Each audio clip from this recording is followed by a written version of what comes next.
Hello friends, welcome to our YouTube channel. My name is Rudra और आज हम देखेंगे कि किस तरीके से हम बेसिक मैपिंग परफॉर्म कर सकते हैं, यानी कि हम किसी क्लास को डेटाबेस की टेबल से कैसे मैप करेंगे, है ना, वो देखेंगे।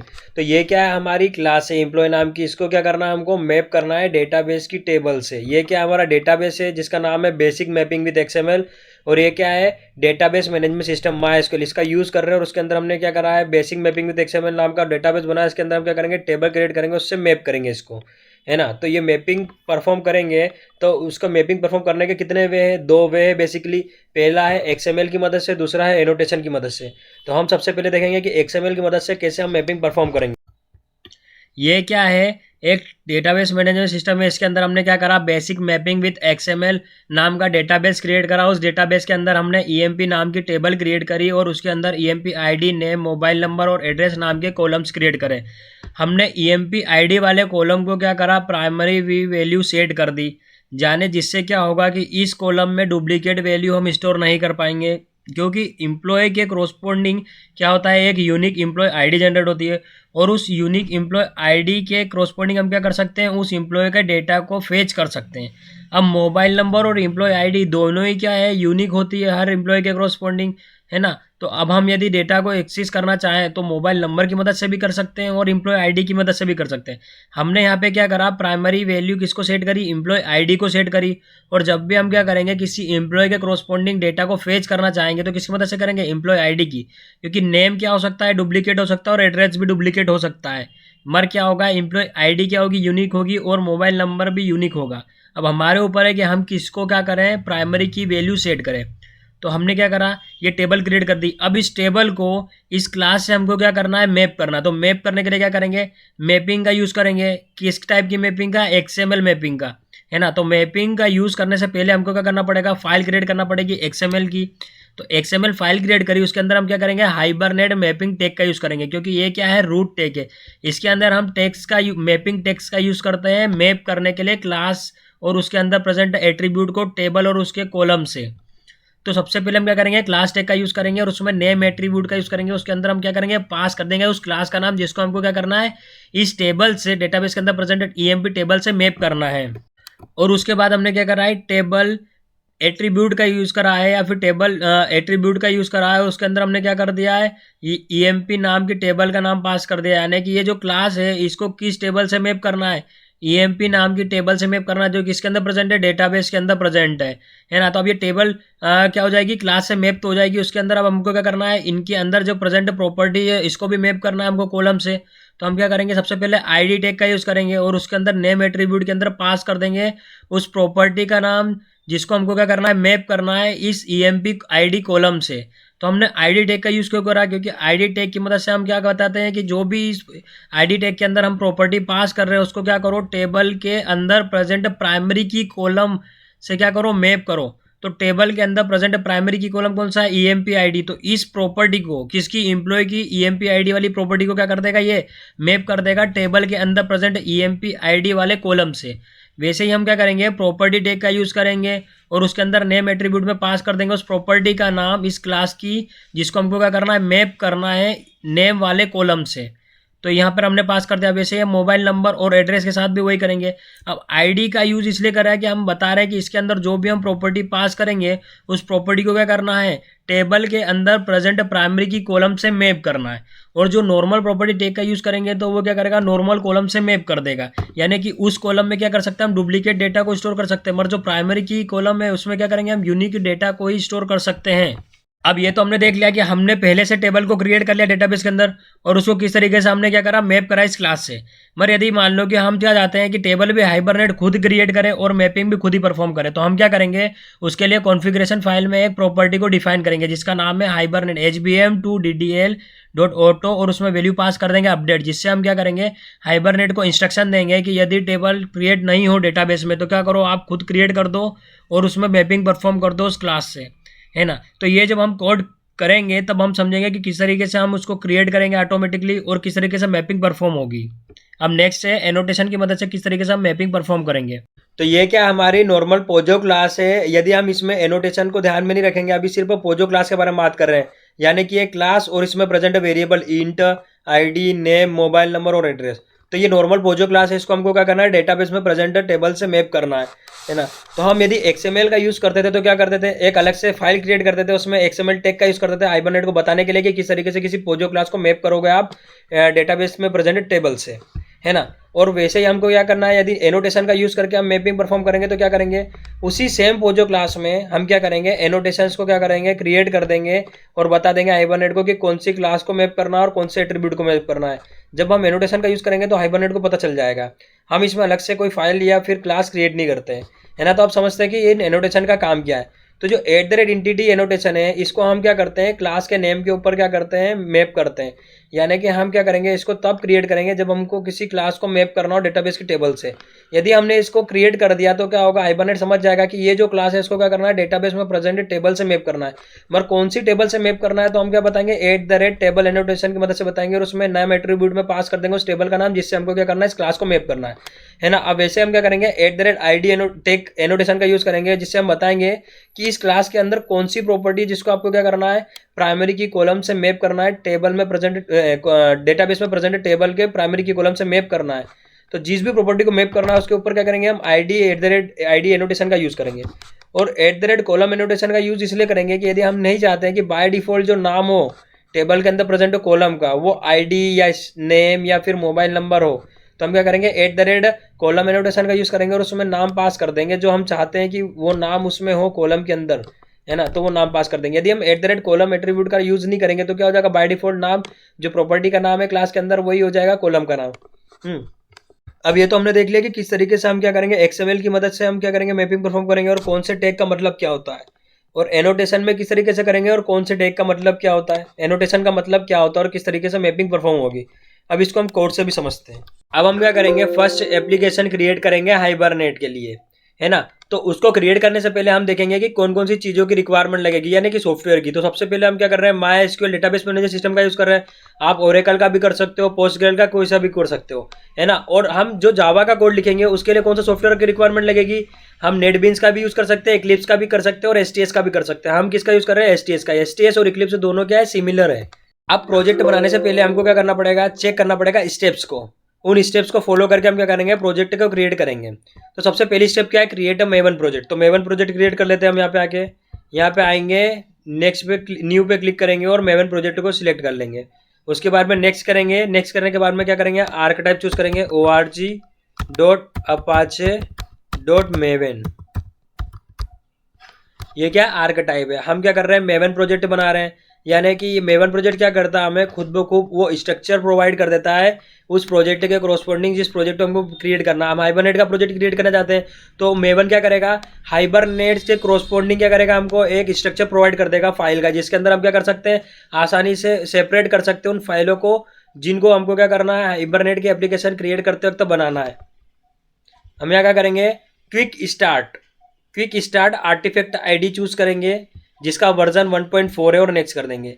यानी कि हमको एक बेसिक सा स्ट्रक्चर प्रोवाइड कर दो। क्या कर दो, बेसिक सा स्ट्रक्चर प्रोवाइड कर दो। तो हम यहाँ कर देंगे, बेसिक सा स्ट्रक्चर ले लिया। उसके बाद में हम क्या करेंगे, ग्रुप IDs की क्या करेंगे, डिफाइन करेंगे। तो ग्रुप ID क्या हो जाएगी, basic com.basic mapping with XML। उसके बाद यहाँ क्या कर देंगे, आर्टिफैक्ट ID दे देंगे। यानी कि हमारी एप्लीकेशन जैसे यहाँ लिखा है ना, ऐप विदाउट इनहेरिटेंस, वैसे ये क्या हो जाएगी, आर्टिफैक्ट ID हो जाएगी। जैसे हम क्या करेंगे, इसको क्रिएट करेंगे तो आर्टिफैक्ट ID क्या करेगी, यहाँ पे शो हो जाएगी और उसके अंदर हमारी फाइल्स रहेगी।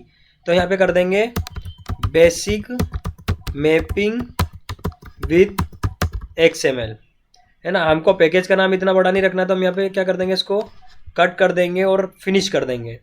और फिनिश करने के बाद में थोड़े टाइम में क्या करेगा, ये प्रोजेक्ट को क्रिएट कर देगा।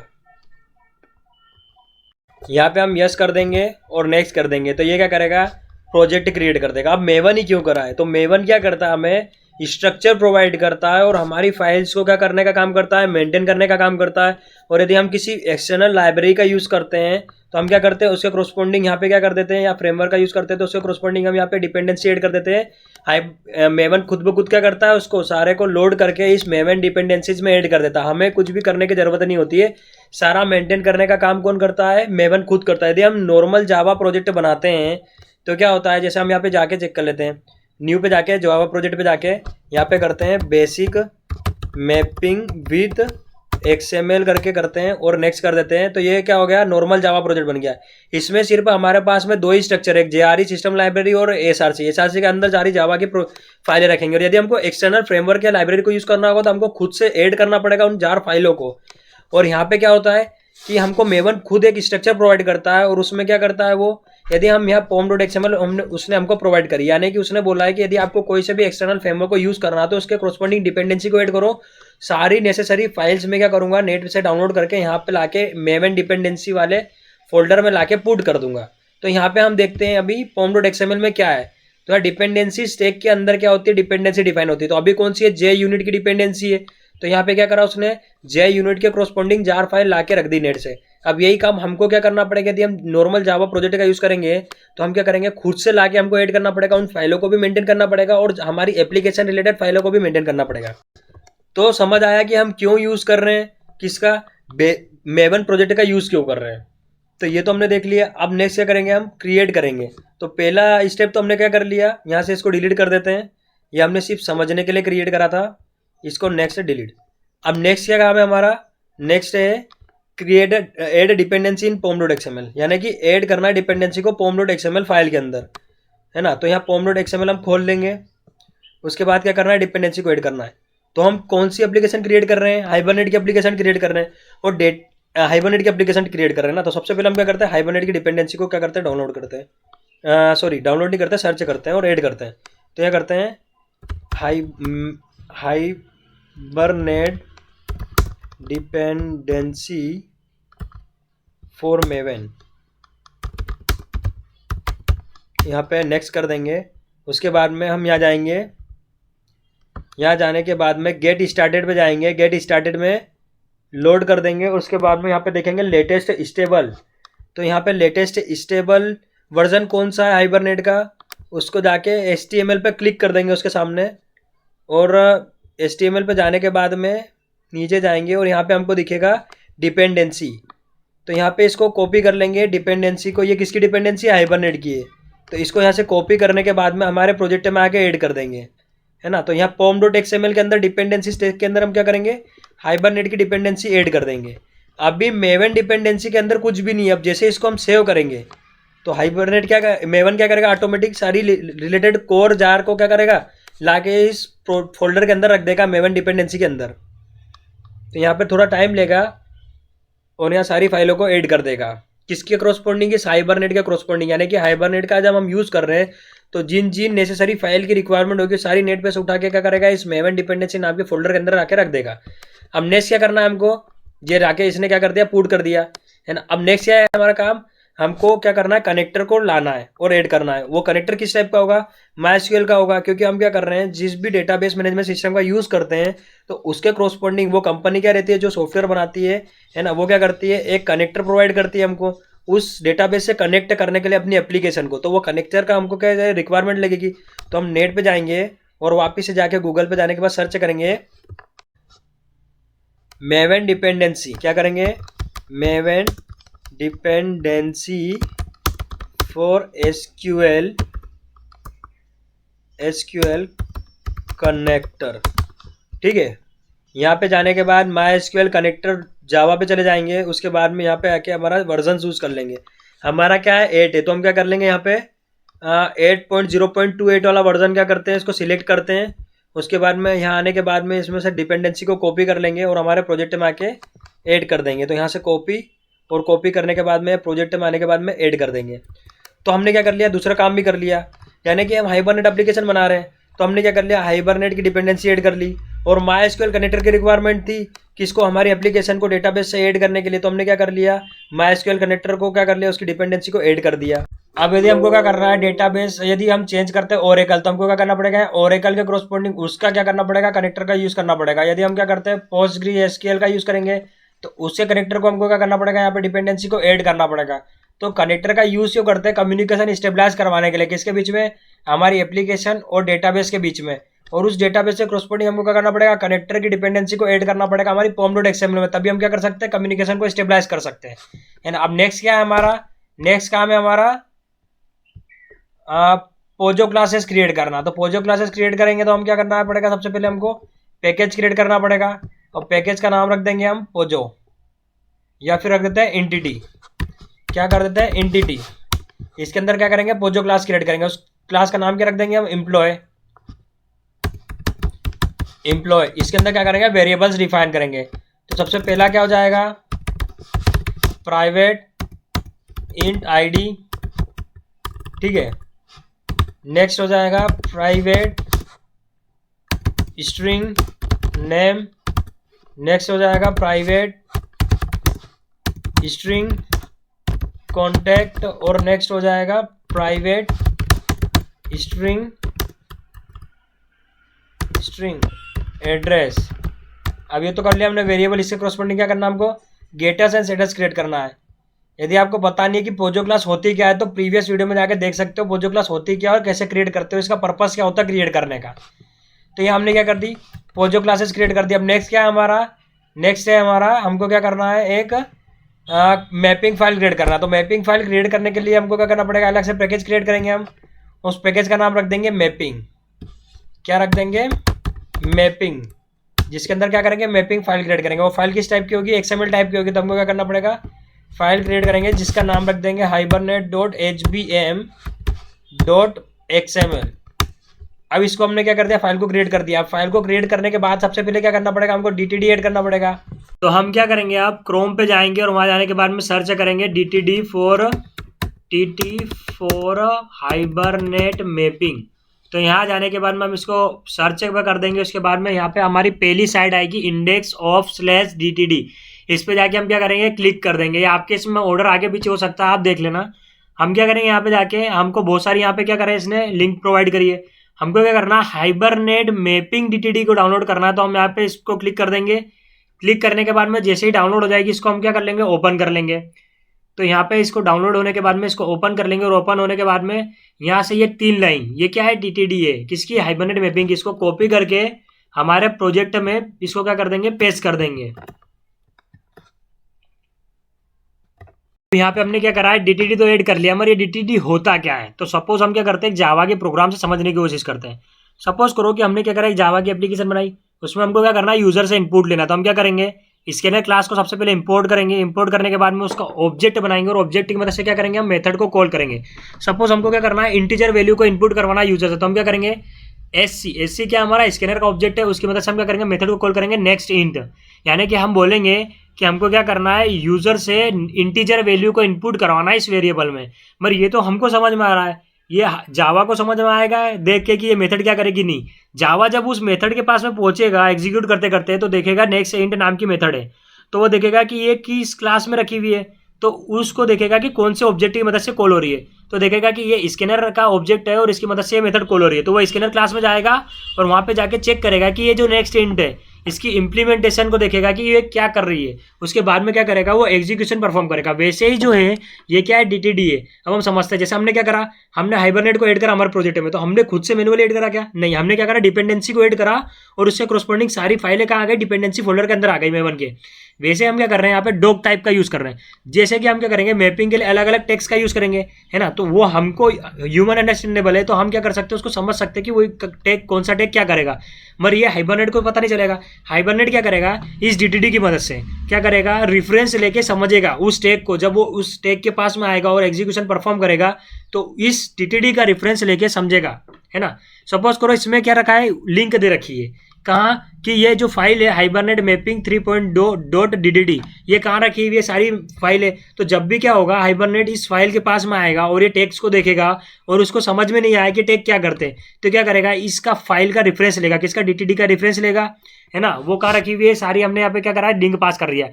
वो उसके पास में जाएगा और उसको समझेगा, उसके बाद में क्या करेगा, एग्जीक्यूट करेगा। तो समझ आएगा कि DTD होता क्या है। तो अब क्या करेंगे, हम मैपिंग स्टार्ट करेंगे। तो मैपिंग स्टार्ट करने के लिए क्या करना पड़ेगा हमको, सबसे पहले रूट टेक का यूज करेंगे। रूट टेक क्रिएट करेंगे। तो रूट टेक कौन सा, हमारा हाइबरनेट मैपिंग। इसके अंदर क्या करेंगे, हम क्लास टेक का यूज करेंगे। क्लास टेक का यूज क्यों करेंगे, हम बताने के लिए हाइबरनेट को कि कौन सी क्लास को आपको क्या करना है, मैप करना है डेटाबेस की टेबल से। तो यहाँ पे नेम एट्रीब्यूट का यूज करेंगे। उसके अंदर हम क्या करेंगे, क्लास का नाम पास कर देंगे। तो क्लास का नाम क्या है, हमारा एम्प्लॉय। तो सबसे पहले हम यहाँ पैकेज का नाम पास कर लेंगे। फुल्ली क्वालिफाइड नेम पास करना होता है हमको इसके अंदर। तो हम यहाँ पे पैकेज का नाम पास कर लेते हैं। उसके बाद में हम क्या करेंगे, क्लास का नाम क्रिएट कर देंगे। अब इसके अंदर हमको क्या करना है, जिन प्रॉपर्टीज को मैप करना है डेटाबेस की टेबल के कॉलम से, उसको हम क्या करेंगे यहाँ पे मैप करेंगे। तो सबसे पहले क्या करेंगे, आईडी टैग का यूज करेंगे, यानी कि ऐसी प्रॉपर्टी जो कि क्लास के अंदर प्रेजेंट है उसको क्या करना है, हमको डेटाबेस के अंदर प्रेजेंट टेबल के प्राइमरी की कॉलम से मैप करना है। तो हम क्या करेंगे, आईडी टैग का यूज करेंगे। तो यहाँ पे क्या करेंगे, नेम और उसका नाम दे देंगे। तो वो कौन सा प्रॉपर्टी है, आईडी प्रॉपर्टी, जिसको हमको क्या करना है, डेटाबेस में प्रेजेंट टेबल के प्राइमरी की वाले कॉलम से मैप करना है। नेक्स्ट आएगा प्रॉपर्टी और उसके अंदर नाम दे देंगे हम नेम। इसको क्या करना है, आपको टेबल के अंदर नॉर्मल प्रेजेंट कॉलम से मैप करना है ना। नेक्स्ट आएगा प्रॉपर्टी और इसके अंदर हम क्या कर देंगे, नेक्स्ट प्रॉपर्टी का नाम पास कर देंगे। नेक्स्ट क्या है, कॉन्टैक्ट, ये भी क्या होगी, टेबल में प्रेजेंट नॉर्मल कॉलम से मैप हो जाएगी, जिसका नाम क्या है, कॉन्टैक्ट। और नेक्स्ट हो जाएगा प्रॉपर्टी, वो भी क्या होगी, एड्रेस, ADDRESS, ये क्या हो जाएगी, एड्रेस वाले कॉलम से मैप हो जाएगी, जो क्या है टेबल के अंदर प्रेजेंट है। अब इतना काम तो हमने कर दिया मैपिंग का। अब नेक्स्ट क्या है हमारा, इसको कर देते हैं हम सेव, और नेक्स्ट हम करते हैं कि नेक्स्ट स्टेप हमारी क्या है। तो हम यहाँ जाके चेक करेंगे कि नेक्स्ट स्टेप क्या हमारी, क्रिएट कॉन्फ़िगरेशन फाइल। अब हम क्या करेंगे, कॉन्फ़िगरेशन फाइल को क्रिएट करेंगे। तो फाइल क्रिएट करने से पहले क्या करेंगे, हम पैकेज क्रिएट करेंगे, उसके अंदर क्या करेंगे, फाइल को क्रिएट करेंगे। तो सबसे पहले हम पैकेज क्रिएट करेंगे कॉन्फ़िगर नाम का, कॉन्फ़िगरेशन नाम का, उसके अंदर हम क्या करेंगे, फाइल क्रिएट करेंगे कॉन्फ़िगरेशन नाम की, है ना। तो यहाँ पे आके फाइल क्रिएट करेंगे hibernate.cfg यानी configuration.xml। अब ये क्रिएट कर ली। तो सबसे पहले काम क्या है हमारा, इसमें भी हमको क्या करना पड़ेगा, DTD ऐड करना पड़ेगा। तो सबसे पहले हम क्या आते हैं, हम यहाँ आते हैं क्रोम पे आने के बाद में यहाँ पे जब हमने पहले क्या कर रखा था, मैपिंग के लिए DTD ऐड कर रखा था, आप क्या करेंगे, कॉन्फ़िगरेशन के लिए। तो हम क्या करेंगे, इस फाइल को डाउनलोड कर लेंगे। कौन सी, Hibernate configuration 3.0.DTD, इसको डाउनलोड कर लेंगे। और डाउनलोड करने के बाद क्या करेंगे, इसको यहाँ से ओपन कर लेंगे। और वही सेम प्रोसीजर रहेगा, यहाँ पे भी हम क्या करेंगे, उन्हीं 3 लाइनों को क्या करेंगे, कॉपी करके हमारे प्रोजेक्ट में ऐड कर देंगे।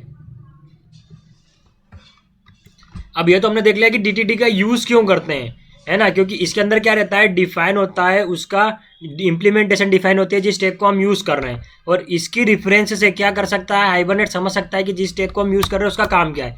तो सबसे पहले क्या करेंगे, हम रूट टैग का यूज़ करेंगे। रूट टैग कौन सा होता है कॉन्फ़िगरेशन में, हाइबरनेट कॉन्फ़िगरेशन। इसके अंदर क्या करते हैं, हम सेशन टैग का यूज़ करते हैं और उसके अंदर हम प्रॉपर्टी डिफाइन करते हैं। तो यहाँ पे सेशन फैक्ट्री टैग का यूज़ करेंगे और उसके अंदर हम क्या करेंगे, प्रॉपर्टीज डिफाइन करेंगे। तो सबसे पहली प्रॉपर्टी क्या होती है, कनेक्शन URL। तो हम क्या करेंगे, यहाँ पे प्रॉपर्टी टैग डिफाइन करेंगे। तो प्रॉपर्टी, उसके अंदर क्या करेंगे, कनेक्शन URL को पास करेंगे। तो कनेक्शन URL क्या है, JDBC:MySQL:3306 डेटाबेस का नाम। यानी कि हम इसकी वजह से बता रहे हैं कि ये क्या हमारा डेटाबेस मैनेजर सिस्टम है, सॉफ्टवेयर जिसका यूज़ कर रहे हैं हम। ये क्या रखा हमारी मशीन पर रखा है, जो क्या कर रहा है, 3306 पोर्ट नंबर पर रन कर रहा है। और डेटाबेस का नाम हमको बताना पड़ेगा। तो यहाँ आके हम क्या करेंगे, डेटाबेस क्रिएट करेंगे। तो सबसे पहले हम यहाँ क्या कर लेते हैं, डेटाबेस का नाम लिख देते हैं और इसको कॉपी कर देंगे वहाँ पे। तो डेटाबेस का नाम क्या है, हाइबरनेट मैपिंग विद XML। ये हमारा क्या डेटाबेस का नाम है। इसको यहाँ से कॉपी करके इसको हम क्या करेंगे, पेस्ट कर देंगे इसके अंदर। हम क्या करेंगे, डेटाबेस को क्रिएट करेंगे, यहाँ पे हम नाम पेस्ट कर देंगे और उसके बाद में अप्लाई कर देंगे और एक और बार अप्लाई करके फिनिश कर देंगे। तो क्या होगा, हमारा डेटाबेस क्रिएट हो गया। अब ये डेटाबेस को हमने क्या कर दिया, क्रिएट कर दिया। उसके बाद में नेक्स्ट प्रॉपर्टी क्या देंगे हम इसको, नेक्स्ट प्रॉपर्टी देंगे हम कनेक्शन यूजर नेम, यानी कि डेटाबेस से कनेक्शन करने के लिए यूजर नेम देना पड़ेगा हमको। तो हमारा यूजर नेम क्या है, रूट है। उसके बाद में हम क्या करेंगे, नेक्स्ट में देंगे हम कनेक्शन पासवर्ड। यूजर नेम तो दे दिया, अब पासवर्ड देना पड़ेगा। तो पासवर्ड क्या हमारा, रूट है। अब हमको क्या करना है, कनेक्शन के लिए ड्राइवर क्लास देना। तो हमको क्या करना पड़ेगा, प्रॉपर्टी टैग के अंदर कनेक्शन डॉट ड्राइवर क्लास,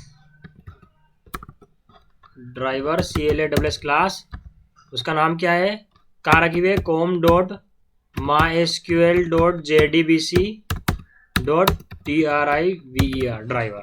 ये क्या है, ड्राइवर क्लास है, जो क्या करेगी, स्टेबलाइज करने में मदद करेगी हमको। कनेक्शन किसके बीच में, एप्लीकेशन के बीच में, हमारी हाइबरनेट एप्लीकेशन के बीच में और डेटाबेस के बीच में। यदि हमें नहीं मिले तो हम क्या कर सकते हैं, डिपेंडेंसीज में जाके क्या करेंगे, लास्ट में जाएंगे और यहाँ पे देखेंगे MySQL कनेक्टर के ओपन करेंगे, उसके अंदर जाएंगे और फिर कहाँ जाएंगे, लास्ट में जाके देखेंगे com.mysql.jdbc। ये पैकेज के अंदर रखी है ड्राइवर क्लास। यदि हमको पाथ समझ में नहीं आया तो हम क्या कर सकते हैं, यहाँ से कॉपी कर सकते हैं, देख सकते हैं, रेफरेंस ले सकते हैं। अब ये तो हमने कर दिया। अब नेक्स्ट क्या करना है हमको, क्या करना है, नेक्स्ट प्रॉपर्टी ऐड करना है जिसका नाम है BM टू DDL। तो प्रॉपर्टी सेट करेंगे HBM to DDL dot auto, ठीक है। इसमें वैल्यू सेट कर देंगे हम UPDAT, अलग अलग वैल्यू आप देख सकते हो नेट पे जाके कौन कौन सी वैल्यू क्या क्या करती है। अपडेट क्या करेगी, जैसे मान लो कि हम क्या कर रहे हैं, टेबल क्रिएट कर रहे हैं, मैपिंग पहले दे दी, क्या होगा कि टेबल पहले से क्रिएट नहीं होगी तो क्या करेगी, ये जाके क्रिएट कर देगी, है ना। और यदि पहले से क्रिएट नहीं होगी तो क्रिएट कर देगी, और यदि टेबल पहले से क्रिएट होगी और उसमें जो हम डेटा को क्या कर रहे हैं, इंसर्ट करना चाहते हैं, तो क्या कर देगी, वो टेबल में जाके इंसर्ट कर देगी, यानी कि अपडेट कर देगी, डेटा को अपडेट कर देगी। और यदि हम क्या कर रहे हैं, फर्स्ट टाइम क्या करना है, ऑपरेशन परफॉर्म कर रहे हैं डेटाबेस में, और डेटाबेस में टेबल क्रिएट नहीं है तो क्या करेगी, टेबल भी क्रिएट करेगी और डेटा को भी इंसर्ट करेगी। और यदि टेबल पहले से क्रिएट है तो क्या होगा, उस टाइम पे ये क्या करेगा, डेटा को अपडेट कर देगा सिर्फ उस टेबल में। हम जाके चेक करते हैं क्या नेक्स्ट क्या था हमारा, हमको करना है session factory object provider class create करना। तो अब क्या करेंगे, हम यहाँ पे जाएंगे, यहाँ पे जाने के बाद में सबसे पहले क्या करेंगे, इसको क्लोज कर देंगे। हम यहाँ पे आगे एक पैकेज बनाएंगे, पैकेज का नाम क्या रहेगा, सेशन फैक्ट्री ऑब्जेक्ट प्रोवाइडर, है ना। तो यहाँ पे डॉट करके सेशन फैक्ट्री ऑब्जेक्ट प्रोवाइडर, ठीक है। इसके अंदर हम क्या करेंगे, क्लास बनाएंगे, है ना, एसएफ प्रोवाइडर नाम की। कौन सी, एसएफ प्रोवाइडर,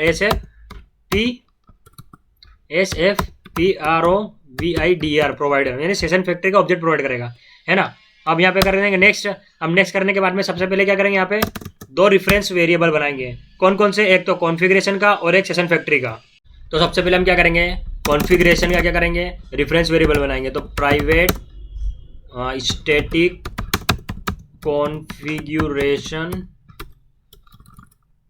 कॉन्फ़िगरेशन कौन, है ना। तो ये जो रेफरेंस वेरिएबल है कौन नाम का, ये क्या करेगा, होल्ड करेगा ऑब्जेक्ट को जिसके पास में क्या है, कॉन्फ़िगरेशन की इन्फॉर्मेशन है। किस टाइप के ऑब्जेक्ट को, कॉन्फ़िगरेशन टाइप के ऑब्जेक्ट को, है ना। अब नेक्स्ट क्या करना है हमको, नेक्स्ट हमको सेशन फैक्ट्री का रेफरेंस वेरिएबल क्रिएट करना है। तो सेशन फैक्ट्री का करने के लिए क्या करेंगे, private static session factory SF। Session factory का रेफरेंस वेरिएबल क्या करेगा, होल्ड करेगा फैक्ट्री के इंस्टांस को, यानी कि जो फैक्ट्री मेथड हम कॉल करेंगे कॉन्फ़िगरेशन के ऑब्जेक्ट की मदद से, वो जो रिटर्न करेगा उसको क्या करेंगे, SF में होल्ड करेंगे, है ना, या फिर SF होल्ड करेगा या स्टोर करेगा उसको। तो सबसे पहले हम क्या करते हैं, मेथड क्रिएट करते हैं, है ना, जो कैसी है, स्टैटिक है, स्टैटिक जो क्या रिटर्न करेगी, सेशन फैक्ट्री, है ना, और उसका नाम है गेट सेशन फैक्ट्री। इसके अंदर हम चेक करेंगे if SF equal to null, तो क्या करो, कौन का ऑब्जेक्ट बनाओ, कॉन्फ़िगरेशन का ऑब्जेक्ट बनाओ, और उसके बाद में क्या करो, कॉल कर दो, कौन सी मेथड, कॉन्फ़िगर मेथड कॉल करो, और उसमें पास कर दो फुल्ली क्वालिफाइड नेम, किसका, कॉन्फ़िगरेशन फाइल का। तो सबसे पहले हम क्या करेंगे, पैकेज का नाम पास करेंगे, उसके बाद में फाइल का नेम क्या करेंगे, उसमें ऐड कर देंगे। तो पैकेज का नाम क्या है, com dot basic mapping with XML dot configuration dot hibernate dot CFG dot XML, है ना। कहाँ से कराया, यहीं से हमने इसको उठाया है। कहाँ से, कॉन्फ़िगरेशन पैकेज कहाँ है, इसके अंदर से पहले पैकेज का नाम लिखा, उसके बाद में क्या करा, फाइल का नाम लिखा, एग्जैक्ट पाथ देना पड़ता है, इसको बोलता है फुल्ली क्वालिफाइड नेम। अब नेक्स्ट क्या करना है हमको, ये क्या हो गया, इसके ऑब्जेक्ट के पास में क्या हो गई, सारी में ये जो इन्फॉर्मेशन आएगी कॉन्फ़िगरेशन फाइल के अंदर से, उसको कौन होल्ड कर लेगा, ये कॉन्फ़िगरेशन का ऑब्जेक्ट होल्ड कर लेगा, है ना। अब इसके मदद से हम क्या करेंगे, बिल्ड फैक्ट्री मेथड को कॉल करेंगे, कौन डॉट बिल्ड सेशन फैक्ट्री। ये क्या है, फैक्ट्री मेथड। फैक्ट्री मेथड यानी ऐसी मेथड जो क्या करे, ऑब्जेक्ट रिटर्न करती हो। तो ये क्या करेगी, ऑब्जेक्ट रिटर्न करेगी, और इसको होल्ड कौन करेगा, SF होल्ड करेगा। अब इसको हम क्या करेंगे, रिटर्न कर देंगे, क्या करेंगे, SF को रिटर्न कर देंगे। और यदि क्या होगा कि SF क्या होगा, तो अब डेटाबेस एक्सेस क्लास के लिए क्या करेंगे, एक अलग से पैकेज क्रिएट करेंगे, उसके अंदर हम क्या करेंगे, क्लास क्रिएट करेंगे। तो सबसे पहले क्या करेंगे, न्यू पे जाने के बाद में पैकेज क्रिएट करेंगे जिसका नाम रख देंगे डेटाबेस एक्सेस।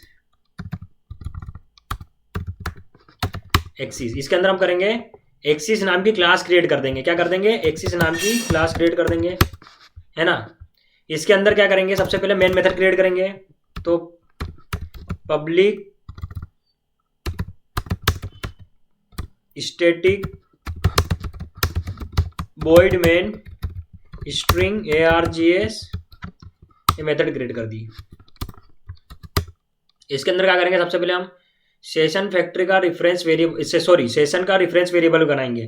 तो सेशन का रेफरेंस वेरिएबल बनाएंगे, है ना। उसके बाद क्या करेंगे, फैक्ट्री मेथड को रिटर्न करेंगे। ऐसी मेथड जो क्या करती है, इंस्टांस रिटर्न करती है ना। वो होल्ड कौन करेगा या फिर इसको स्टोर कौन करेगा, सेशन स्टोर करेगा। ये किसके अंदर प्रेजेंट है, सेशन फैक्ट्री इंटरफेस के अंदर प्रेजेंट है।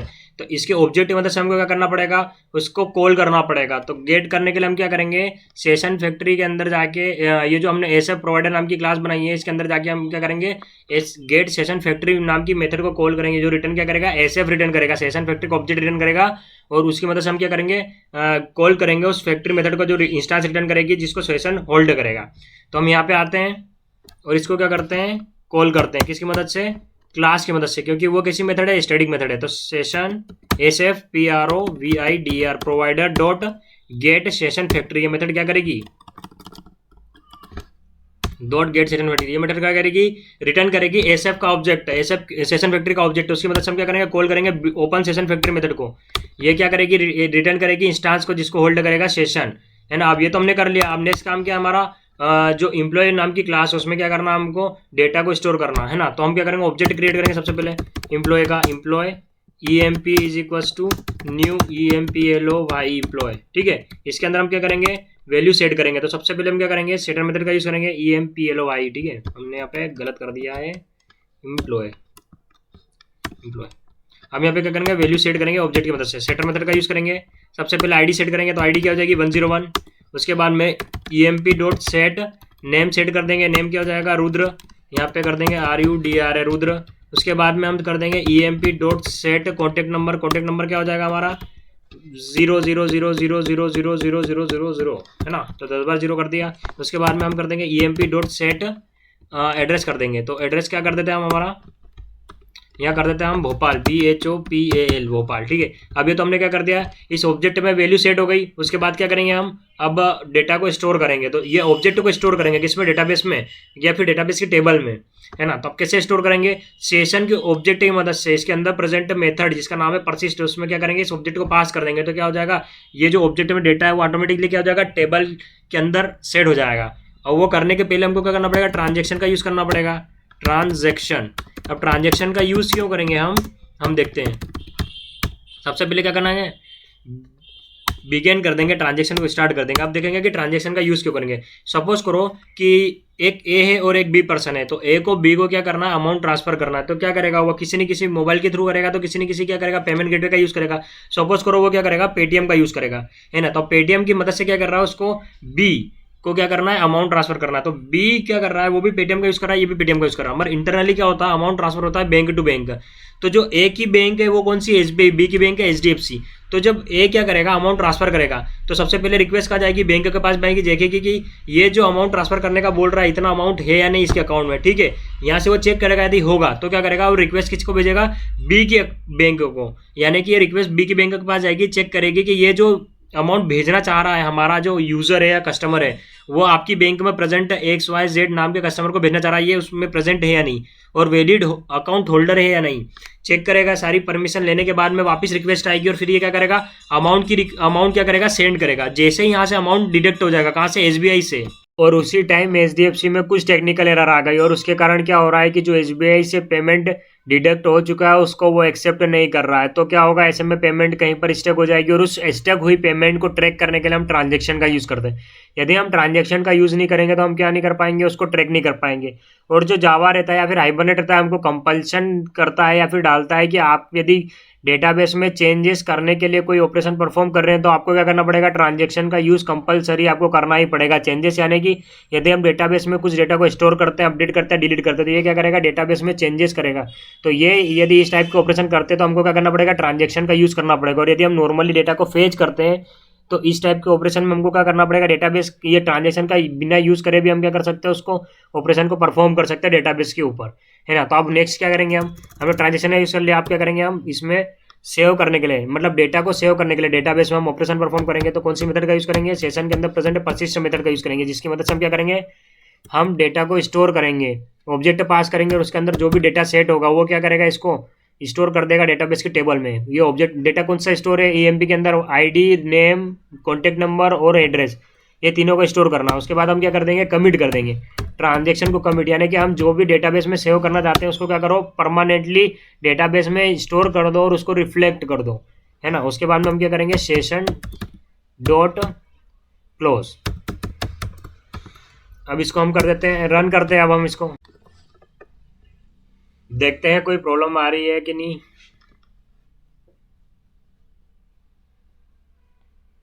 इसको हमने रन कर दिया। रन करने के बाद बोल रहा है कुड नॉट लोकेट रिसोर्स, यानी कि ये फाइल को ढूंढ नहीं पा रहा है। कौन सी कॉन्फ़िगरेशन, ये तो हमने यहाँ पे क्या करा, साथ डॉट लगा रखा है। हमको क्या करना है, यहाँ पे जाके बैक स्लैश लगाना, कि जब भी हम फाइल को क्या करते हैं, ऐड करते हैं, तो हमको क्या करना पड़ता है, बैक स्लैश का यूज़ करना पड़ता है ना। और एक बार मैपिंग फाइल में भी जाके देख लेते हैं कोई दिक्कत तो नहीं है। और कॉन्फ़िगरेशन फाइल में भी कॉन्फ़िगरेशन, अच्छा ये यहाँ पे हम किस पैकेज के अंदर है, मैपिंग पैकेज के अंदर है। मैपिंग फाइल हमने क्या कर रखा है, कॉन्फ़िगरेशन पैकेज, और यहाँ पे भी बैक स्लैश लगाएंगे।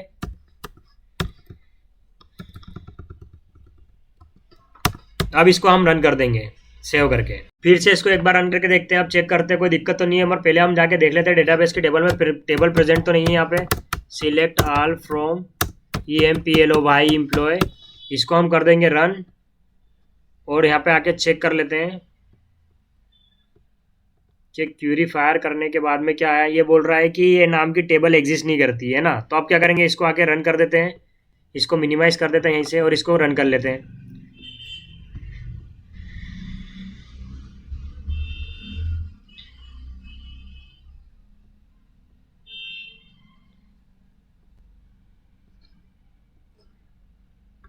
अभी हो चुका है रन। क्या बोल रहा है, connection property, password, user name वगैरह सब ये ऐड हो चुका है। अब यहाँ पे हमारे डेटाबेस में जाके चेक कर लेते हैं कि टेबल क्रिएट हुई है या नहीं, उसके करस्पॉन्डिंग जो डेटा हमने सेट करा है वो सेट हो रहा है या नहीं हो रहा है। तो हम टेबल पे जाएंगे और यहाँ ये जो सिलेक्ट है स्टार फ्रॉम एम्प्लॉय, इसको हम क्या कर देंगे, वापस से रन कर देंगे और यहाँ पे चेक करेंगे। तो यहाँ पे क्या हो गया, हमारी टेबल भी क्रिएट हो गया और उसके अंदर डेटा भी स्टोर हो गया। तो आईडी क्या थी, 101, नेम रुद्र था और कॉन्टैक्ट नंबर 00 था और हमारा एड्रेस जो था वो क्या था, भोपाल था। अब ये तो हमने देख लिया कि किस तरीके से हम XML का यूज करके मैपिंग परफॉर्म करेंगे और डेटाबेस से इंटरेक्शन करेंगे। अब हम देखेंगे एनोटेशन की मदद से किस तरीके से मैपिंग करेंगे और डेटाबेस से इंटरेक्शन करेंगे। तो क्या करेंगे, अब सबसे पहले हम क्या करेंगे, मेवन प्रोजेक्ट वापस से क्रिएट करेंगे, ये ना, और इसको नेक्स्ट कर देंगे। और हम क्या करेंगे, org.apache.maven। अब सिलेक्ट करेंगे क्विक स्टार्ट वाले आर्टिफैक्ट आईडी को और नेक्स्ट कर देंगे, है ना। और नेक्स्ट करने के बाद अब क्या करेंगे, हम XML की मदद से मैपिंग करेंगे, एनोटेशन की मदद से मैपिंग करेंगे। तो हम क्या कर देंगे, यहाँ पे basic mapping with annotation, annotation कर देंगे। और यहाँ पर आर्टिफैक्ट आईडी भी दे देंगे, कौन सी, basic mapping, sorry, basic mapping with annotation, ठीक है। यहां से पैकेज का नाम हम छोटा कर लेते हैं और फिनिश कर देंगे। तो फिनिश करने के बाद में क्या होगा, प्रोजेक्ट क्रिएट हो जाएगा। अब इसके अंदर हम क्या करेंगे, देखेंगे किस तरीके से हम एनोटेशन की मदद से हम मैपिंग परफॉर्म करेंगे और डेटाबेस से इंटरेक्शन परफॉर्म करेंगे। यहां से यस कर देंगे और नेक्स्ट कर देंगे। इसके बाद में यहाँ पे हमारा प्रोजेक्ट क्रिएट हो चुका है, बेसिक मैपिंग विथ एनोटेशन। तो सबसे पहला काम क्या होता है, इसमें डिपेंडेंसीज ऐड करना। तो हम क्या करेंगे, हमारे प्रीवियस प्रोजेक्ट की pom.xml में क्या करेंगे, उस डिपेंडेंसीज को क्या करेंगे, कॉपी कर लेंगे और हमारे करंट प्रोजेक्ट यानी कि एनोटेशन वाले प्रोजेक्ट में जाके उसको क्या कर देंगे, ऐड कर देंगे, या फिर बोल सकते हैं पेस्ट कर देंगे। तो यहाँ से इसको कॉपी करके हमारे बेसिक मैपिंग विथ एनोटेशन वाली pom.xml में जाके पेस्ट कर देंगे डिपेंडेंसीज टैग के अंदर। इसको कर दिया पेस्ट और उसके बाद में इसको कर देंगे सेव, है ना। तो अभी हमने क्या करा, डिपेंडेंसीज ऐड कर ली। अब नेक्स्ट काम क्या होता है, हमारा एंटिटी क्लासेस क्रिएट करना। तो सबसे पहले हम जाएंगे src मेन जावा में जाके पैकेज के ऊपर राइट क्लिक करने के बाद में हम करेंगे पैकेज को क्रिएट, और पैकेज का नाम रख देंगे हम इंटिटी, है ना। इसके अंदर क्या करेंगे, हम क्लास क्रिएट करेंगे। कौन सी क्लास होगी, नॉर्मल पोजो क्लास होगी। उसका नाम रख देंगे EMPLOY एम्प्लॉय, है ना। तो नॉर्मल पोजो क्लास क्रिएट करने के लिए क्या करना पड़ता है हमको, सबसे पहले PRIVAT प्राइवेट इंट ID कर देंगे। उसके बाद में प्राइवेट स्ट्रिंग नेम कर देंगे। उसके बाद में private string contact, next private string address कर देंगे, ठीक है। और इसके करस्पॉन्डिंग आप गेटर सेटर बना लेंगे। ये हमने कर दी गेटर्स एंड सेटर का यूज़, सिलेक्ट ऑल करके जनरेट कर देंगे। अब ये क्या करेंगे, नॉर्मल पोजो क्लास बन गई। अब नेक्स्ट क्या करते हैं, हम मैपिंग परफॉर्म करते हैं। तो लास्ट वीडियो में हमने क्या करा था, अलग से एक फाइल क्रिएट करी थी और उसके अंदर XML टैग का यूज़ करा था मैपिंग परफॉर्म करने के लिए। अब हम क्या करेंगे, हम एनोटेशन का यूज़ करके मैपिंग परफॉर्म करना चाहते हैं, तो हम क्या करेंगे, एनोटेशन का यूज़ करेंगे। मगर इसके लिए हम क्या करेंगे, अलग से फाइल नहीं बनाएंगे, हम इसी क्लास में क्या करेंगे, हम एनोटेशन का यूज़ करेंगे और मैपिंग परफॉर्म करेंगे। तो सबसे पहली एनोटेशन का कौन सी एनोटेशन होगी, @entity। इसका यूज़ क्यों करेंगे, बताने के लिए कि ये जो क्लास है इसको आपको मैप करना है डेटाबेस के अंदर प्रेजेंट टेबल से। ये क्या है, एंटिटी क्लास है। तो हम जकार्ता परसिस्टेंस API के अंदर रखी हुई एंटिटी एनोटेशन का यूज़ करेंगे, है ना। उसके बाद में क्या करेंगे हम, ये तो हमने एंटिटी का यूज़ कर लिया। उसके बाद में हम यहाँ पे आके @ID कॉलम का यूज़ करेंगे। यानी कि इस एनोटेशन की मदद से हम बताएंगे कि ये जो ID नाम का प्रॉपर्टी है इस क्लास के अंदर, इसको आप करो डेटाबेस के अंदर प्रेजेंट टेबल के प्राइमरी की वाले कॉलम से ऐड। आप क्या करेंगे, हम @कॉलम एनोटेशन का यूज़ करेंगे। यदि हम नहीं चाहते हैं कि जो कॉलम का नाम हो वो क्या हो, ID हो, तो हम क्या करेंगे, यहाँ पे @COLUMN कॉलम एट्रीब्यूट का, कॉलम एनोटेशन का यूज़ करेंगे। उसके अंदर हम क्या करेंगे, नेम एट्रीब्यूट का यूज़ करेंगे। उसके अंदर पास कर देंगे उस कॉलम का नाम जो हम क्रिएट करना चाहते हैं। तो हम चाहते हैं EMPID क्रिएट हो, कॉलम का नाम क्या हो, EMPID हो, ना कि क्या हो, ID। यदि हम कॉलम एनोटेशन का यूज़ नहीं करते तब क्या होगा, बाय डिफॉल्ट नाम क्या होता है उस कॉलम का, जो कि प्रॉपर्टी का नाम होता है ना। तो हम यहाँ पे सबके लिए क्या कर देंगे, कॉलम एनोटेशन का यूज़ कर लेंगे। अब ये फर्स्ट वीडियो इसलिए हम क्या कर रहे हैं, यहाँ पे कॉलम एनोटेशन का यूज़ कर रहे हैं, और आने वाले वीडियो में हम क्या करेंगे, कॉलम एनोटेशन का यूज़ नहीं करेंगे, है ना। तो यहाँ पे हम क्या कर लेते हैं, EMP/contact और यहाँ पे कर देते हैं नेम। तो ये तो हमने क्या कर दिया, एनोटेशन का यूज़ कर दिया और इसको हमने इंपोर्ट भी कर लिया। और नेक्स्ट क्या है, @टेबल एनोटेशन का भी यूज़ कर लेते हैं, @टेबल।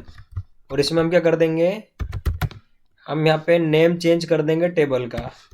हम नहीं चाहते कि टेबल का नाम एम्प्लॉय हो, हम क्या चाहते हैं कि EMP हो टेबल का नाम, है ना। और इसको क्या कर देंगे, इंपोर्ट कर लेंगे। जकार्ता परसिस्टेंस API वाली एनोटेशन को यूज़ करना है, टेबल वाली, है ना। अब इसको कर देते सेव। नेक्स्ट क्या है हमारा, हमको कॉन्फ़िगरेशन फाइल बनाना है।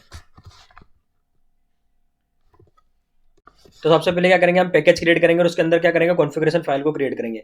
तो पैकेज का नाम रख देंगे हम यहाँ पे कॉन्फ़िगरेशन, है ना। उसके अंदर हम क्या करेंगे, फाइल क्रिएट करेंगे जिसका नाम होगा हाइबरनेट CFG XML, हाइबरनेट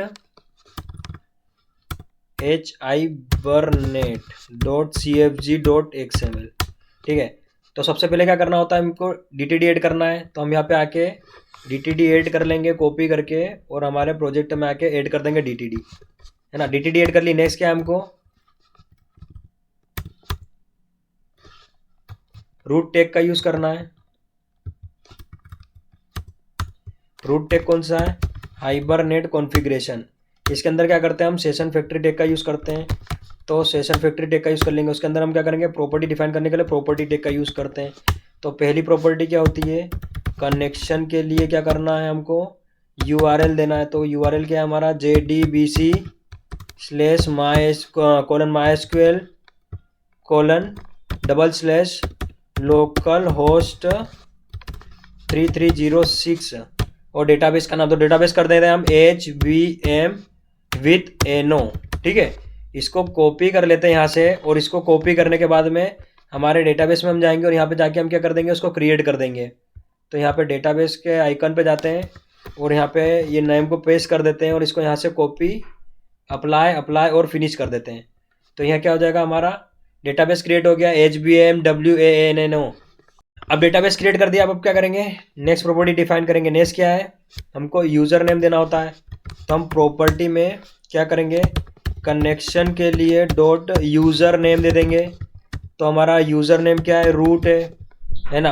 और नेक्स्ट प्रॉपर्टी क्या है हमारी, हमको पासवर्ड देना है, तो प्रॉपर्टी से ऐड कर देंगे, उसके अंदर लिख देंगे कनेक्शन डॉट पासवर्ड। पासवर्ड क्या था हमारा, रूट।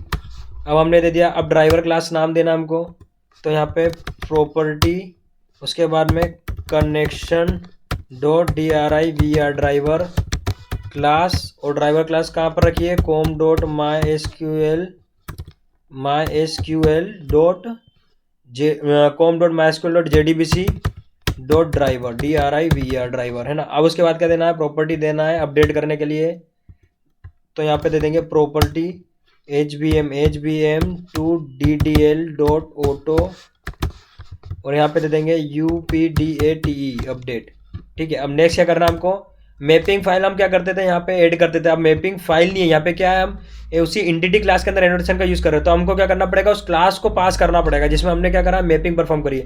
तो क्लास कौन सी है, एम्प्लॉय डॉट जावा नाम की क्लास है। तो इसको करने के लिए क्या करेंगे, मैपिंग टेक का यूज करेंगे और उसके अंदर क्लास एट्रीब्यूट का यूज करेंगे, क्योंकि हम क्या कर रहे हैं, क्लास पास कर रहे हैं यहाँ पे। तो क्लास का हमको क्या करना पड़ेगा, फुल्ली क्वालिफाइड नेम पास करना पड़ेगा। तो किसके अंदर रखी है ये क्लास किसके अंदर रखी है, com dot basic mapping with annotation dot entity, और उसके अंदर हमारी क्लास रखी है जिसका नाम है EMPLOY एम्प्लॉय। तो हमने क्या करा, ये मैपिंग क्लास भी ऐड कर दी। अब हमने क्या करा, हमने सबसे पहले क्या करा, डिपेंडेंसी ऐड कर ली, उसके बाद में पोजो क्लास बनाई, उसमें एनोटेशन का यूज करके मैपिंग परफॉर्म कर ली, और उसके बाद में हमने क्या करा, कॉन्फ़िगरेशन फाइल बनाई, और उसके अंदर हमने क्या करा, पास कर दिया उस मैपिंग फाइल को, या फिर मैपिंग क्लास को पास कर दिया जिसके अंदर मैपिंग परफॉर्म करी। नेक्स्ट क्या है हमारा, हमको बनाना है सेशन फैक्ट्री प्रोवाइडर क्लास। तो उसके लिए क्या करेंगे, पैकेज क्रिएट करेंगे। तो यहाँ आके हम कर देते हैं पैकेज क्रिएट, उसके अंदर SFPROVIDER प्रोवाइडर, है ना। Session factory object provider package है, इसके अंदर हम क्लास बनाएंगे SF प्रोवाइडर नाम की, SFPROVIDER। ये क्या करेगा, सेशन फैक्ट्री का ऑब्जेक्ट प्रोवाइड करेगा, है ना, ये क्लास। ठीक है, उसके अंदर क्या करेंगे, हम सबसे पहले रेफरेंस वेरिएबल बनाएंगे। कौन कौन से, सबसे पहले हम बनाएंगे PRI प्राइवेट स्टैटिक कॉन्फ़िगरेशन, है ना, कौन। उसके बाद में PRIVAT private static session factory SF, दोनों को इंपोर्ट कर लिया। आप क्या करेंगे, मेथड बनाएंगे, public static session factory get session factory, है ना। ये SF का ऑब्जेक्ट रिटर्न करेगी, इसके अंदर हम क्या करेंगे, सबसे पहले चेक करेंगे क्या कि SF यदि नल हो, तो क्या हो, नल हो, तो हम क्या करेंगे, सबसे पहले कौन का ऑब्जेक्ट, कॉन्फ़िगरेशन का ऑब्जेक्ट बनाएंगे, है ना। तो यहाँ पे करेंगे न्यू कॉन्फ़िगरेशन, और उसके बाद में क्या करेंगे, इस ऑब्जेक्ट की मदद से कॉन्फ़िगर मेथड कॉल करेंगे, और उसके अंदर क्या करेंगे, फुल्ली क्वालिफाइड नेम पास कर देंगे, किसका, कॉन्फ़िगरेशन का।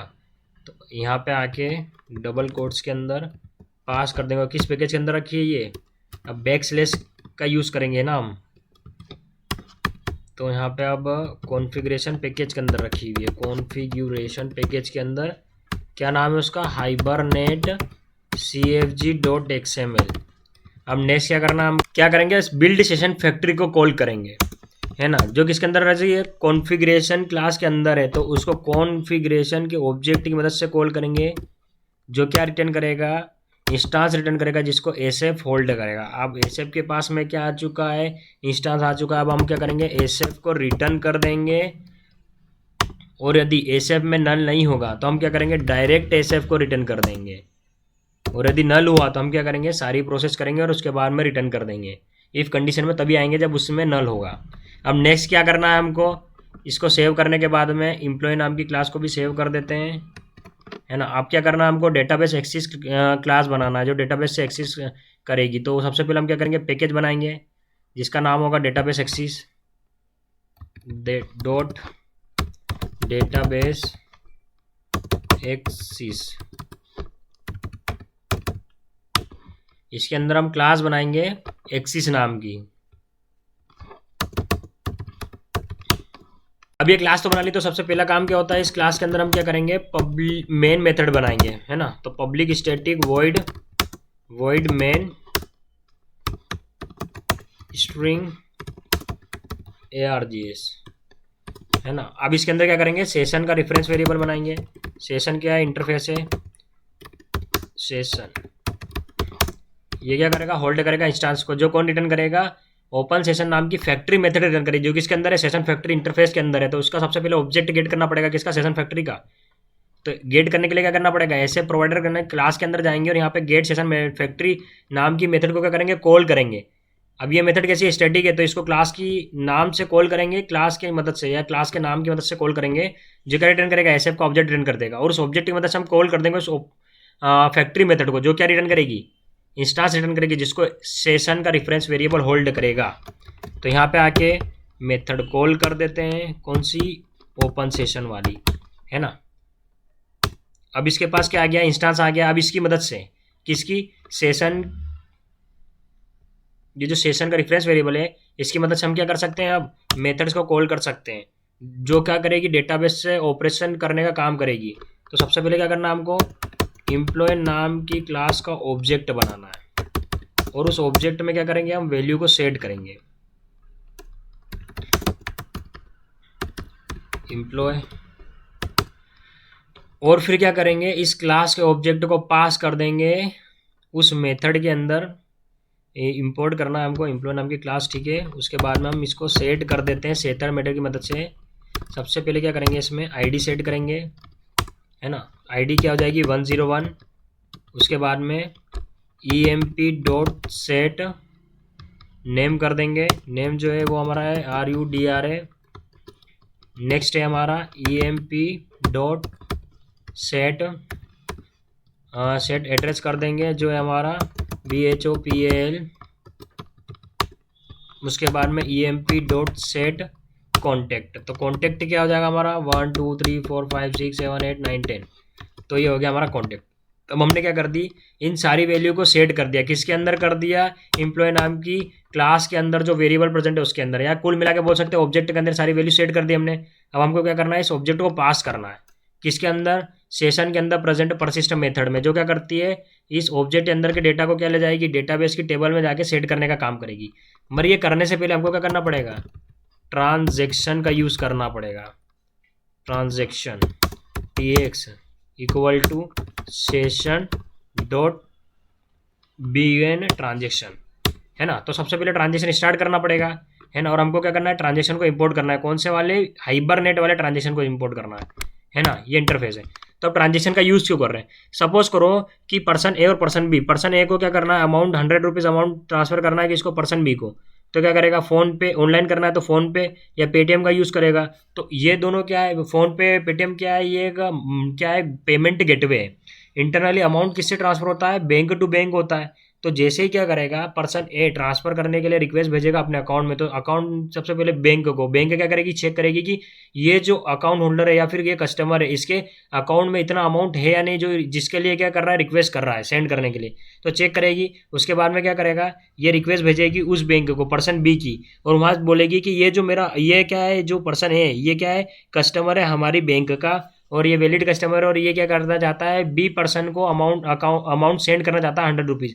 तो ये जो पर्सन है वैलिड कस्टमर है आपके बैंक का, वो बोलेगा हाँ। उसके बाद में रिक्वेस्ट वापस इसके पास में आएगी, और फिर जब अमाउंट डिडक्ट होगा किससे, SBI से, और जाएगा किसके पास में, HDFC में। मर जाने बीच में जैसे ही ट्रांसफर हुआ, या फिर बोल सकते हैं हम जैसे डिडक्ट हुआ SBI से, उसी टाइम पे क्या हुआ, HDFC में कुछ टेक्निकल एरर आ गई। एरर आने के कारण क्या हुआ कि वो बैंक इस अमाउंट को एक्सेप्ट नहीं कर पाएगी, है ना। जिससे क्या होगा, वो अमाउंट कहीं ना कहीं अटक जाएगी, स्टक हो जाएगी। और उस अमाउंट को ट्रैक करने के लिए हम ट्रांजेक्शन का यूज़ करते हैं। ये हमें क्या करता है, रोल बैक करने की भी क्या करता है, फैसिलिटी प्रोवाइड करता है। यदि अमाउंट कहीं अटक गया है और प्रॉपरली डेटाबेस में जहाँ पर हम सेव करना चाहते हैं वहाँ नहीं हुआ, तो वापस क्या हो जाएगा, रिटर्न हो जाएगा। जैसे हम फोन पे वगैरह में क्या करते हैं, अमाउंट सेंड करते हैं और कुछ टेक्निकल एरर के कारण अमाउंट ट्रांसफर नहीं हो पाता है और हमारी बैंक से डिडक्ट हो जाता है।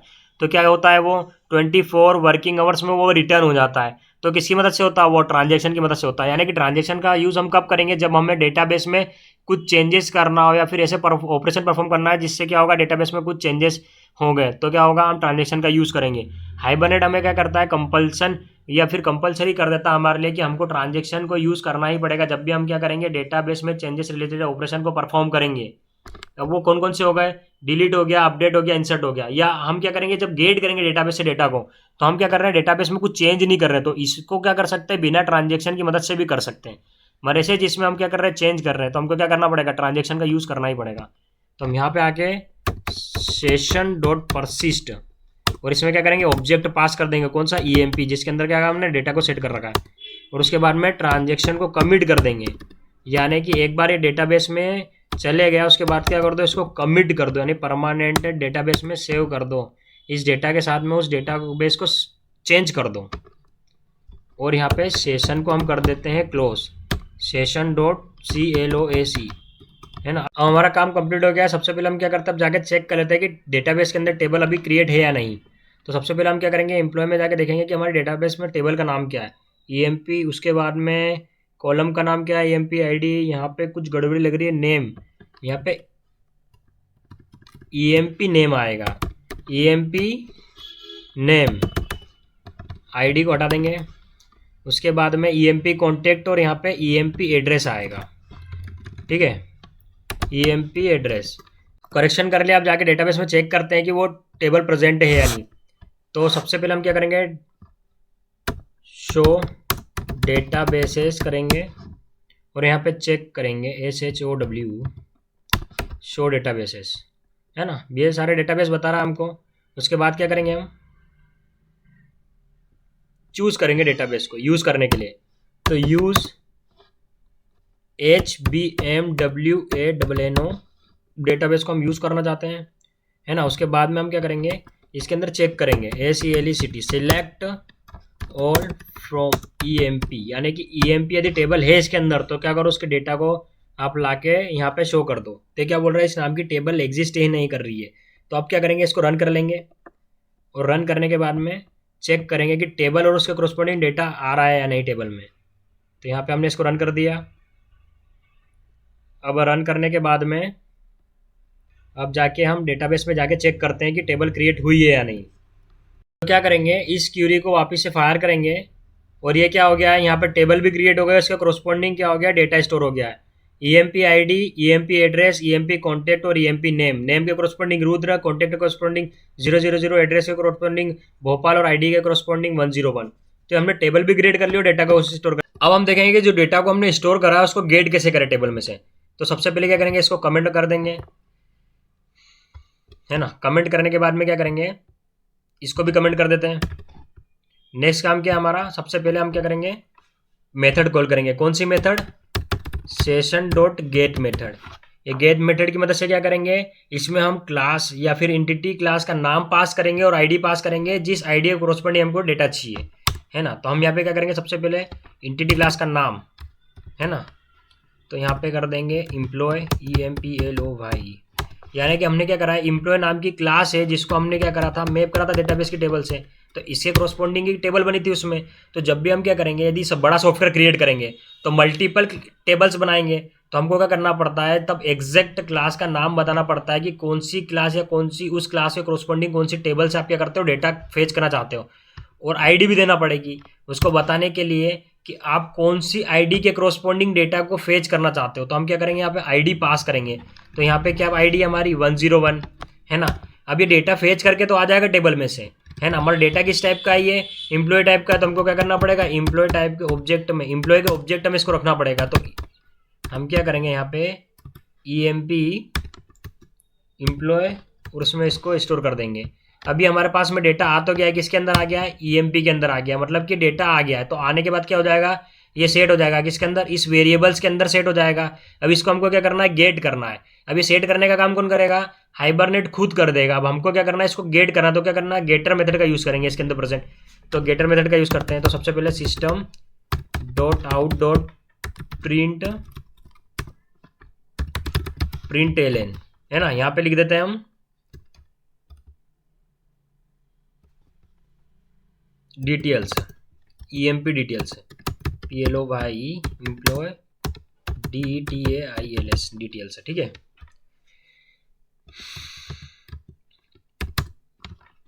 अब इसके अंदर system dot out dot print L N. सबसे पहले क्या करेंगे, आईडी को गेट करेंगे। तो यहाँ पे आके यहाँ लिख देते हैं emp id, ठीक है। और यहाँ पे कर देते हैं emp dot gate id method को कॉल, जो क्या करेगी, आईडी रिटर्न कर देगी। अब यही काम हम किसके लिए करेंगे, नेम के लिए भी करेंगे, कॉन्टैक्ट के लिए भी करेंगे और एड्रेस के लिए भी करेंगे, है ना। तो इसको कॉपी करके पेस्ट कर लेते हैं और यहाँ पे emp id की जगह कर देते हैं यहाँ पे नेम, और यहाँ पे कर देते हैं कॉन्टैक्ट, और यहाँ पे कर देते हैं एड्रेस DRESS, ठीक है। और यहाँ पे मेथड चेंज कर देते हैं, आईडी की जगह कर देंगे नेम, यहाँ पे कर देंगे कॉन्टैक्ट, और यहाँ पर कर देंगे हम एड्रेस, है ना। अब क्या करना है हमको, इसको हमको डबल कोट्स के अंदर रखना पड़ेगा। क्या ये एक स्ट्रिंग है, तो यहाँ से हम इसको डबल कोट्स के अंदर एम्प्लॉय डिटेल्स, और यहाँ पे क्या कर देते हैं, इसको एंड कर देते हैं। तो यहाँ पे system dot out dot print L N, ठीक है। और यहाँ पे इंफॉर्मेशन क्या हो जाएगी, एंड हो जाएगी, इंफॉर्मेशन।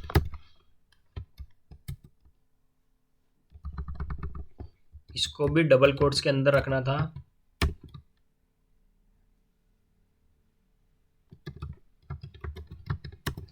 ठीक है, तो ये कर लिया। अब क्या करेंगे, इसको हम रन करेंगे और चेक करेंगे कि डेटा इसके अंदर आता है या नहीं। तो हम क्या कर रहे हैं, यहाँ पे डेटा को फेच करने का काम कर रहे हैं। तो हमको क्या है, ट्रांजैक्शन की रिक्वायरमेंट नहीं है। तो हम क्या करेंगे, इसको हम यहाँ पे इसको कमेंट कर देंगे और इसको सेव करने के बाद में इसको रन कर देंगे और कंसोल पे देखेंगे कि डेटा फेच होके आ रहा है या नहीं।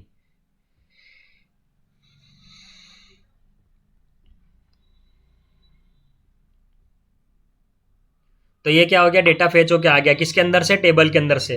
तो ये emp id क्या हो गई, 101। emp नेम क्या था हमारा, रुद्र। emp कॉन्टेक्ट नंबर क्या था, 000, और emp एड्रेस क्या था, भोपाल।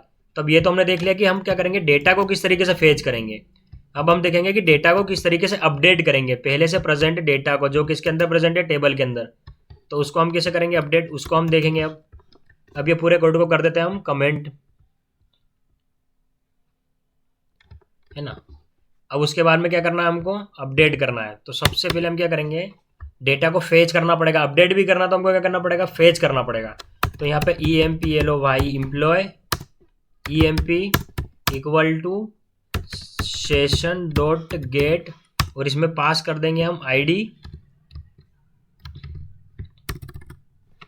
सबसे पहले क्या करेंगे, क्लास पास कर देंगे। तो एम्प्लॉय डॉट CLASS क्लास, और यहाँ पे आईडी पास कर देंगे। क्या कर देंगे, आईडी 101। अब उसके कॉरस्पॉन्डिंग क्या होगा, ये डेटा ला के दे देगा। उसके बाद क्या करना है, उस डेटा में हमको सेट करना है वैल्यू। तो किसकी करना है, सपोज हमको एड्रेस चेंज करना है, भोपाल से हमको क्या करना है, इंदौर करना है। तो हम क्या करेंगे, emp डॉट सेट एड्रेस। पहले हमारा क्या था, भोपाल था, यहाँ पे भोपाल लिख रहा है। अब हम क्या कर देंगे, इसको आईडी वही है, सेम आईडी के कॉरस्पॉन्डिंग डेटा को चेंज कर रहे हैं, यहाँ पे इंदौर कर देंगे। क्या कर देंगे, इंदौर कर देंगे। और उसके बाद में इसको कर देंगे हम ट्रांजैक्शन स्टार्ट कर देंगे यहाँ पे, और उसके बाद में हम इसको कर देंगे सेव। किसके अंदर, डेटाबेस की टेबल के अंदर। सॉरी, सेव नहीं करना, हमको अपडेट करना। तो अपडेट करने के लिए हम क्या करेंगे, मर्ज नाम की मेथड का यूज़ करेंगे। मर्ज नाम की, ये क्या करेगी, डेटाबेस में जाएगी और चेक करेगी कि 101 आईडी के कॉरस्पॉन्डिंग डेटा है, हाँ। तो वो क्या करेगी, चेक करेगी और देखेगी कि इस जो हम जो पास कर रहे हैं इसको ऑब्जेक्ट, इसमें और जो पहले से प्रेजेंट रिकॉर्ड में क्या चेंजेस है, और जो चेंजेस है उसको क्या करेगी, इसके कॉरस्पॉन्डिंग उसको अपडेट कर देगी। यानी कि इसमें पहले से प्रेजेंट डेटा में क्या है, एड्रेस की जगह भोपाल है, और हम जो पास कर रहे हैं उसमें इंदौर है। तो भोपाल को चेंज कर देगी या अपडेट कर देगी किसमें, इंदौर में। तब हम इसको कर देते हैं सेव, और सेव करने के बाद में इसको कर देंगे हम रन। और रन करने के बाद में देखेंगे कि इसमें चेंजेस हो रहे हैं या नहीं। तो अब हमने क्या कर दिया, इसको हमने डेटाबेस में चेंज कर दिया। अब ये चेंज हो गया। अब हम ये सारे कोड को एक बार कमेंट कर देते हैं, और कमेंट करने के बाद में इसको वापस से रन करके देखते हैं और देखते हैं कि वो चेंजेस आया है कि नहीं। तो ये हमने क्या करा, इसको एक बार सेव कर देते हैं और सेव करने के बाद में फिर से इसको रन करते हैं।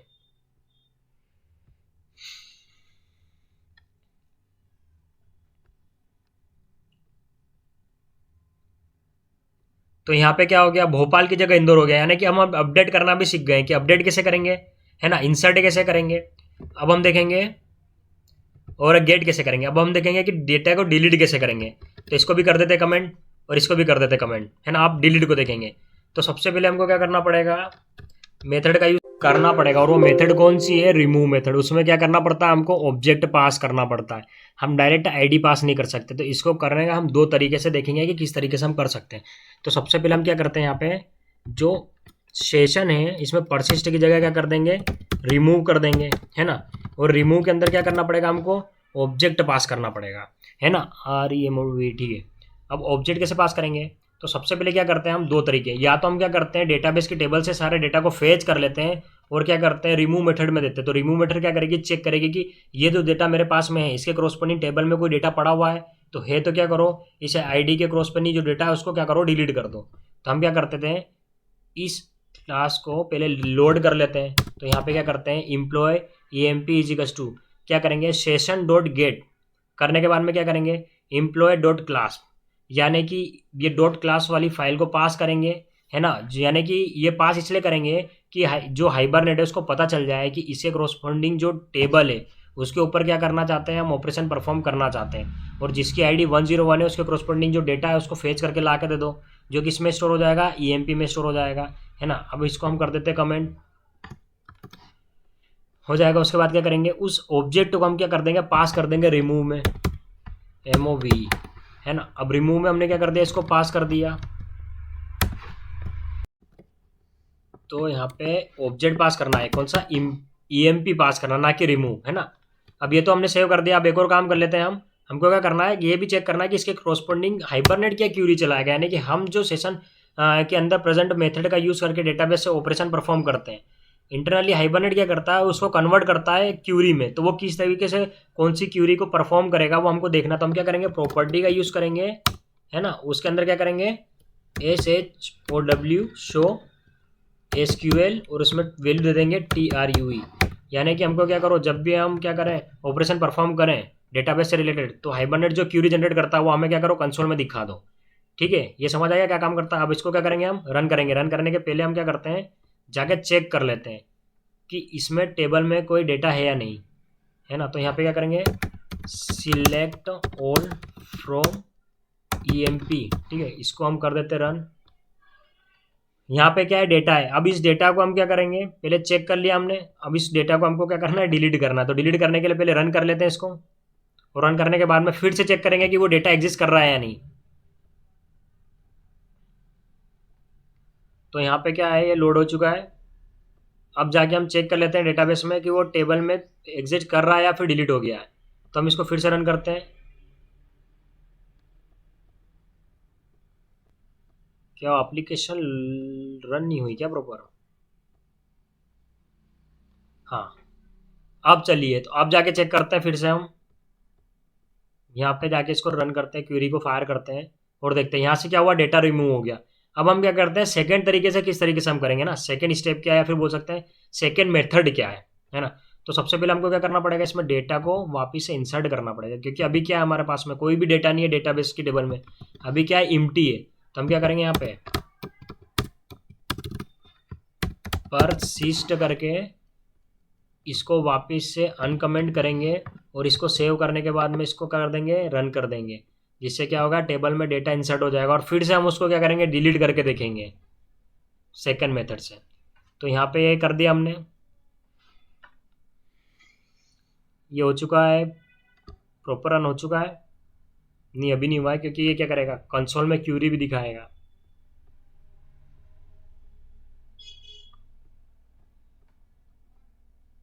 ये हो गया रन। अब हम जाके चेक करते हैं कि डेटा आया है कि नहीं आया। यहाँ पे डेटा आ चुका है। अब इसको क्या करते हैं, सेकेंड मेथड से डिलीट करने की कोशिश करते हैं। अब हमने क्या करता, पहले तो सारे डेटा को फेच कर लेता। अब हम नहीं चाहते कि पूरे डेटा को हम फेच करें और फिर डिलीट करें, क्योंकि इससे क्या हो रहा है, टाइम क्या हो रहा है, टाइम वेस्ट हो रहा है, कंज्यूम नहीं हो रहा है। क्योंकि हमको क्या करना पड़ेगा, पहले डेटाबेस में जाना पड़ेगा, फिर सर्च करना पड़ेगा, उसके क्रॉसपोंडिंग डेटा को लाना पड़ेगा और फिर ऑपरेशन परफॉर्म। तो हम क्या करते हैं, सेकंड मेथड, ऑब्जेक्ट क्रिएट करते हैं, है ना, एम्प्लॉय का, और उसमें हम क्या करते हैं, न्यू employ, है ना, नया ऑब्जेक्ट क्रिएट करा, है ना। अब हमने क्या करा, एग्जिस्टिंग वैल्यू में हमने डेटाबेस से डेटा ला को फेच नहीं करा, अब हम नया ऑब्जेक्ट क्रिएट कर रहे हैं और उसमें क्या कर रहे हैं, emp.set मेथड की मदद से id नाम के वेरिएबल में id सेट कर देते हैं 101, है ना, और इस एम्प्लॉय नाम के ऑब्जेक्ट को क्या कर देंगे, पास कर देंगे, इसको कर देते हैं कमेंट, और इस एम्प्लॉय ऑब्जेक्ट को क्या कर देंगे, पास कर देंगे इसके अंदर, और क्या कर देते हैं, रिमूव। जिससे क्या होगा कि जब हाइबरनेट क्या करेगा, क्यूरी एग्जीक्यूट करने के लिए क्यूरी रिटर्न करेगा, तो क्या करेगा, इसमें चेक करेगा कि इस क्लास के अंदर कौन से वेरिएबल, यानी कि आईडी नाम के वेरिएबल के अंदर कौन सा डेटा है, और उस डेटा के कोरोस्पोंडिंग हमको डेटाबेस से टेबल से फेच करना है डेटा। तो जाएगा और देखेगा कि 101 आईडी और इसके कोरोस्पोंडिंग क्या करना है, डेटाबेस से टेबल से क्या करना है, डेटा को फेच करना है, या फिर बोल सकते हैं डिलीट करना, फेच नहीं करना, डिलीट करना है।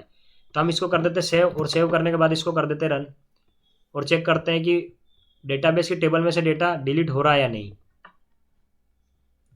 अब इन दोनों में से आपको जो मेथड सरल लगती है वो आप यूज कर सकते हो, मगर इफिशियंट तरीका कौन सा है, सेकंड वाला, है ना। अब हम क्या करते हैं, इसको जाके चेक कर लेते हैं, अभी रन नहीं हुआ प्रॉपर, ठीक है, अब हो चुका है। अब इसको जाके चेक कर लेते हैं कि डिलीट हुआ है या कि नहीं। तो यहाँ पे क्या हो रहा है, डिलीट हो चुका है डेटा। तो हमने देख लिया कि किस तरीके से हम क्या करेंगे, हाइबरनेट एप्लीकेशन की मदद से डेटा को इंसर्ट करेंगे, अपडेट करेंगे, फेच करेंगे और डिलीट करेंगे, है ना। अब हम देखेंगे कि इसका एग्जीक्यूशन फ्लो कैसा होगा, यानी हम क्या करेंगे, जब एप्लीकेशन को रन करेंगे तो किस हिसाब से स्टेप बाय स्टेप कैसे क्या होगा, एग्जीक्यूशन फ्लो होगा। तो सबसे पहले जब हम क्या करेंगे, रन करते हैं हाइबरनेट एप्लीकेशन को, तो सबसे पहले क्या होती है, मेन क्लास रन होती है, यानी यहाँ पे आएगा।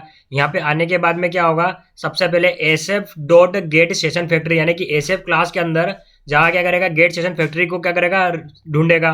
फिर यहाँ पे आएगा, जैसे ही यहाँ पे आएगा कंट्रोल, उसके बाद में क्या होगा, यहाँ पे SF is equal to null, यदि चेक करेगा कि एसएफ के अंदर कुछ है या नहीं, यानी कि इसके अंदर कोई ऑब्जेक्ट या इंस्टेंस है या नहीं। नहीं होगा तो क्या होगा, सबसे पहले ऑब्जेक्ट क्रिएट करेगा किसका, कॉन्फ़िगरेशन का। उसके बाद में क्या करेगा, हमने क्या करा, उस कॉन्फ़िगरेशन ऑब्जेक्ट की मदद से क्या करा, कॉन्फ़िगर मेथड को कॉल करा।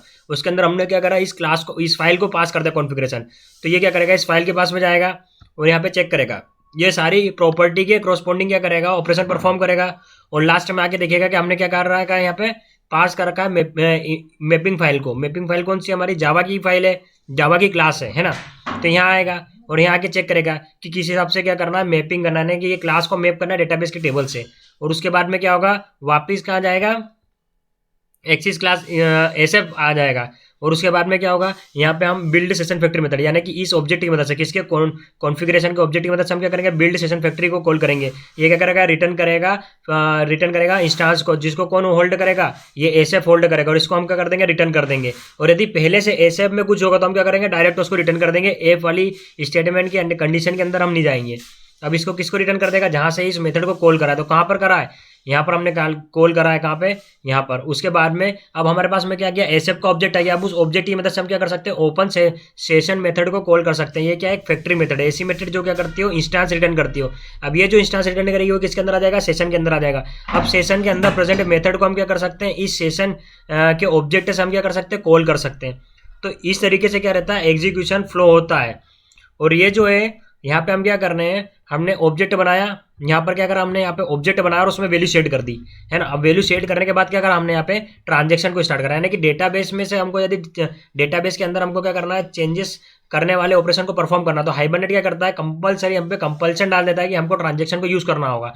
तो हम क्या करेंगे, ट्रांजैक्शन इंटरफेस का यूज करेंगे, और उसके अंदर क्या करेंगे, हम सेशन फैक्ट्री मेथड जो रिटर्न करेगी इंस्टेंस, उसको क्या करेंगे, होल्ड करवा देंगे।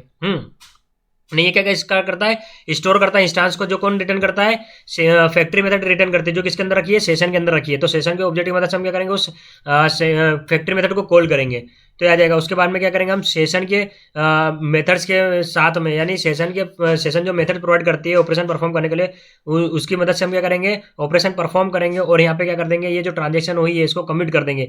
यानी कि हम जो सेशन के मेथड की मदद से हम जो ऑपरेशन परफॉर्म करना चाह रहे हैं टेबल में, वो क्या होगा, ऑपरेशन परफॉर्म तो हो जाएगा मगर रिफ्लेक्ट नहीं होगा। यानी कि हम जब डेटाबेस में जाके देखेंगे तो वो क्या होगा, हमें शो नहीं होगा। यदि हम डेटा को इंसर्ट कर रहे हैं तो वो हमें शो नहीं होगा। तो उसको शो करवाने के लिए परमानेंटली क्या करेंगे, हम कमिट सबमिट करेंगे, यानी कि अब क्या करो कि उसको रिफ्लेक्ट करवा दो, यानी कि उसको परमानेंटली सेव करवा दो। हम जो चेंजेस चाह रहे हैं उसको परमानेंटली सेव कर दो, उसके बाद में हम सेशन को क्लोज कर देंगे। तो ये क्या है, एप्लीकेशन का फ्लो है।